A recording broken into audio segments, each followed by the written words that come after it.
Hey guys, welcome back to my channel. This is VitruvianPhysique. Thank you for stopping by. Right off the bat, I hope you guys can hear me. There's like a thunderstorm going on right now, but I thought that this would be a cool backdrop, so hopefully this video sound doesn't turn out terrible. Either way, I hope you guys enjoyed that little flash, intro. It's just something I thought of a couple days ago.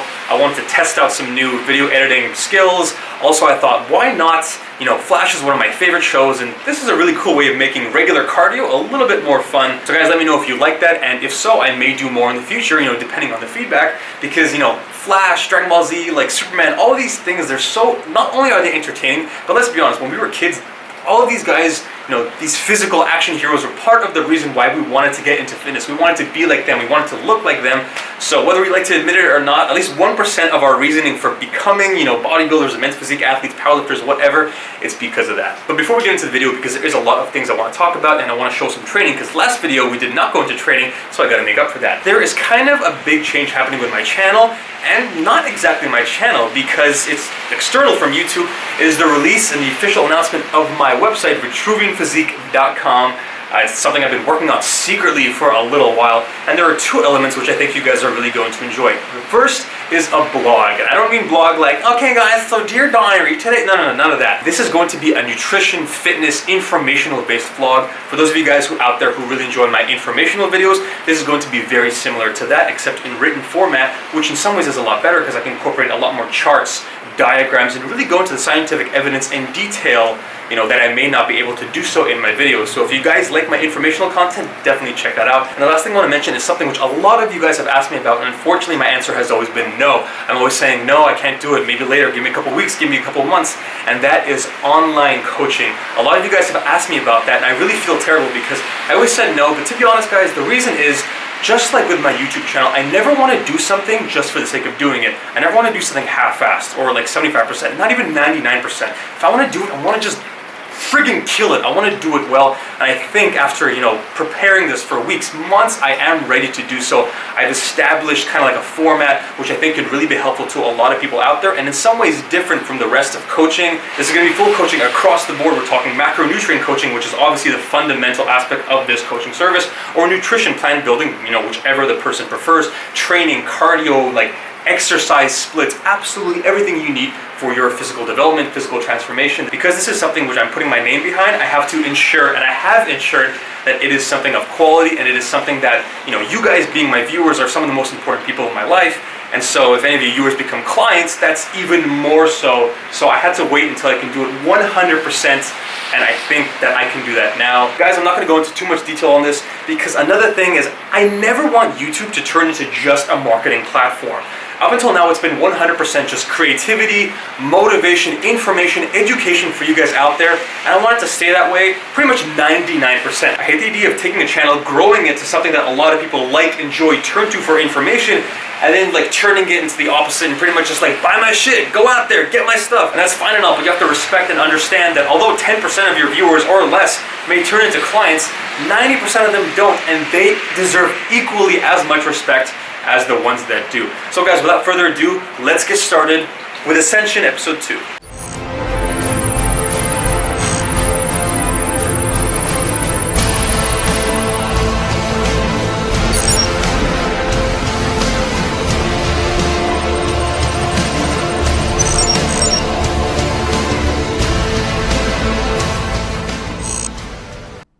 Hey guys, welcome back to some training footage, but before we get into too much detail, listen very closely to this.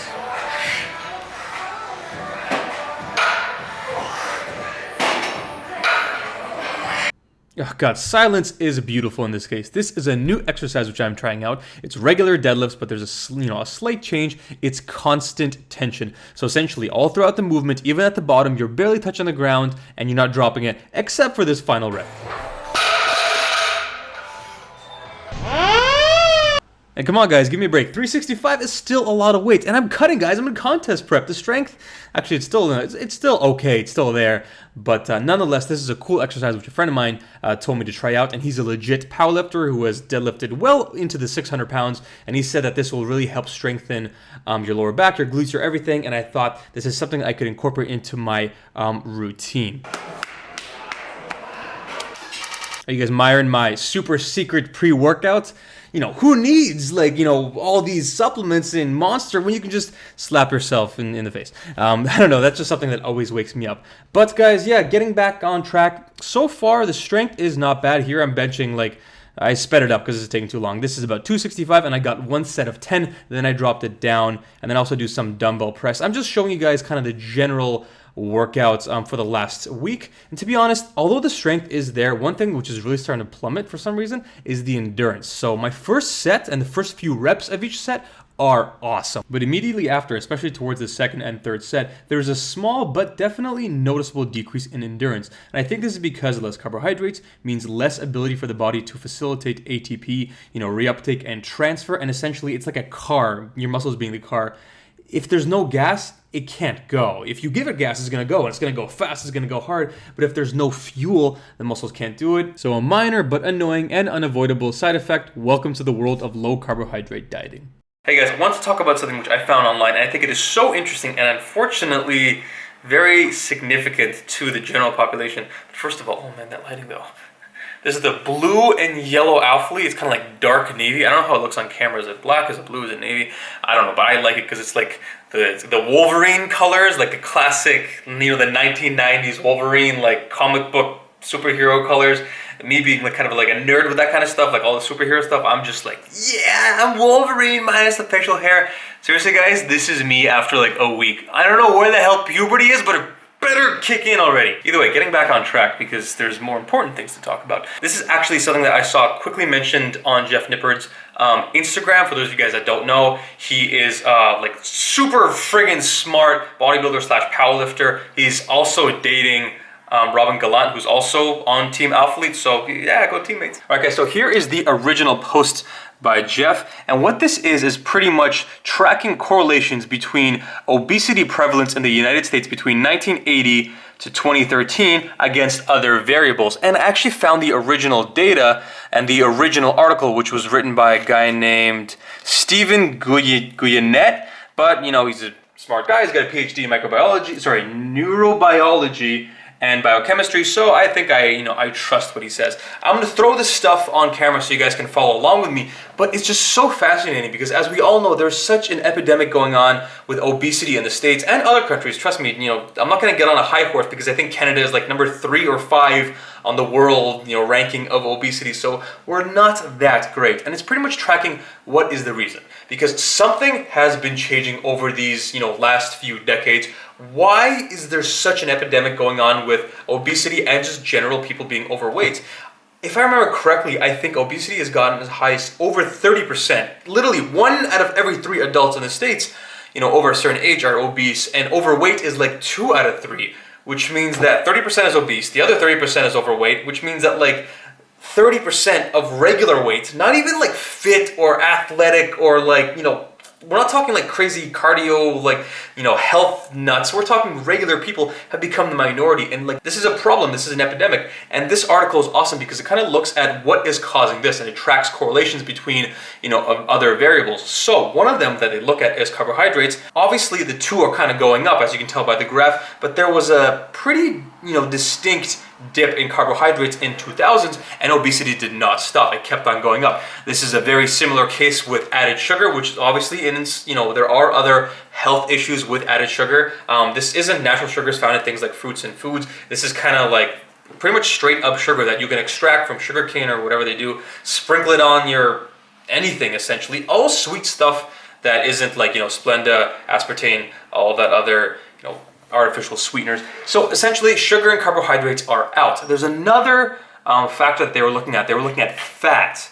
Now fat and added fat are two different things, kind of like sugar and added sugar. Fat is essentially, as you guys know, a macronutrient, and it's found in foods. So it's found in eggs, it's found in fish, in avocados, you know, meats. Some fats are not that great for you. Some fats are absolutely great for you, like avocados and salmon, like, you know, fish oils.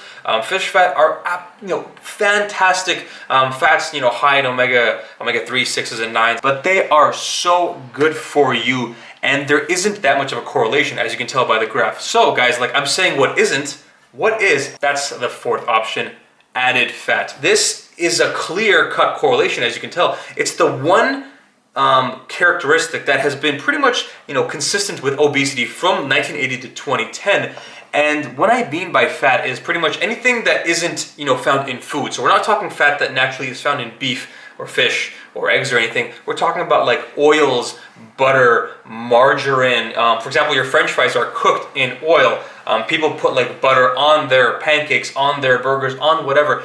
That is really problematic. And you know what? This makes a lot of sense because it's so easy to add it onto your food, and you don't even taste it. I mean, you do taste it, but it's not like you're actually eating it. It's like a topping. It just, makes your food a little bit better. It's like not even food itself. It's kind of like an additional food. It's kind of like, your lifts and your accessory lifts. This is kind of like an accessory food, but it is a dangerous accessory food because, as we all know, fat is the most calorically dense macronutrient. 4 calories in 1 gram of protein, 4 calories in 1 gram of carbohydrates, 9 calories in 1 gram of fat. So when you start adding fat on, like, willy-nilly, do people even say that anymore? Like, what am I, like 80? Either way, that is very dangerous. There's a couple of reasons that the author talks about here. Added fat is the most calorically dense food on the planet. Like I said, 9 calories per gram of fat. So it's very easy to stack up. Like go to your fridge and look at some of the macronutrient labels on some of your high fatty foods. For example, butter. I mean, that's legit just like 100 calories for like a teaspoon or something. Mayonnaise is like 1 teaspoon is like 100 calories. It is so easy to go into a significant caloric surplus when you're eating this much added fat, and it's pretty much found in all junk food. So this really starts to make sense. Another couple stuff that they're mentioning here. Added fat is one of the most effective ingredients for enhancing food palatability, which makes sense. They add it to pretty much everything in the fast food industry. Added fat has a very low satiety value per calorie. That's not good at all because it pretty much means that you're eating it, but you're not actually getting full, which means you keep eating more and more and more. Great, we're eating more and more of a macronutrient, which is coincidentally the highest in calories. Guys, this is really starting to like add up and make sense. Any of you guys out there are dealing with weight issues, especially if you're starting to get into overweight or even like obesity levels, consider trying to limit and minimize the amount of added fat that you are taking. So there's a lot of stuff that you can do to improve your life. Obviously, cardiovascular exercise and just being physically active is a huge thing because that can kind of counteract this pretty much everything I'm saying here, because added fat is terrible, but if you burn it off, playing sports and being active, theoretically you can zero it out. Guys, this is a recipe for disaster. So if you guys are out there and you're having issues with weight, there's a lot of stuff that you can do. Obviously, macronutrients, tracking, all these different diets, but probably before you start getting into such high levels of complexity and such advanced stuff, just try cutting out some of this bullshit. Try cutting, don't put oil on all your food. Opt for the lower fat, lower calorie dressing. You don't always have to go for the 100 calorie per teaspoon ranch. Sometimes you can go for like the balsamic or the vinaigrette. And it's small stuff, but when you think about it, like 1 less teaspoon of like oil, 1 less teaspoon of mayo, all this stuff, it could really add up. This is a really awesome article. So, thank you to the author for writing it. Thank you to Jeff for posting it because, it's nice to see on Instagram people posting actual relevant, useful information as opposed to just like, look at my ass. So yeah, guys, that is just a little bit of food for thought. This is just something I really wanted to touch upon because, we always talk about nutrition and fitness, but it's almost like kind of biased towards the upper level in terms of how do you put on muscle, how do you get shredded. Like, what about the rest of the world, which isn't really like interested in how do I get 18-inch biceps and how do I get down to 6% body fat? Most of the world is just trying to like, lose the belly. Most of the world is trying to get like more physically active. Most of the world just wants to, get to a healthy body image. I think, especially on YouTube and on Instagram and like in fitness, it's always like, if you're not 10% body fat, 190 pounds of pure muscle, benching 315, you're crap. Which is just so unrealistic. So, to any of you guys out there who may feel that, social media is kind of pushing that on you, trust me, it's all bullshit. It's not real. Health and, positive body image and, staying physically active and just, feeling good in your own skin is so much more inherently important. Don't let social media get in the way. It's like, literally it's the tip of the iceberg when it comes to real life. Either way, I'm rambling. As always, thank you guys so much for watching. I hope you enjoyed this video. Check me out on VitruvianPhysique.com. Let me know what you guys think. And if you like this video, leave it a like. And let me know what you guys thought of that flash intro. And let me know if you would want to see more things in the future like that. But I will catch you in the next video.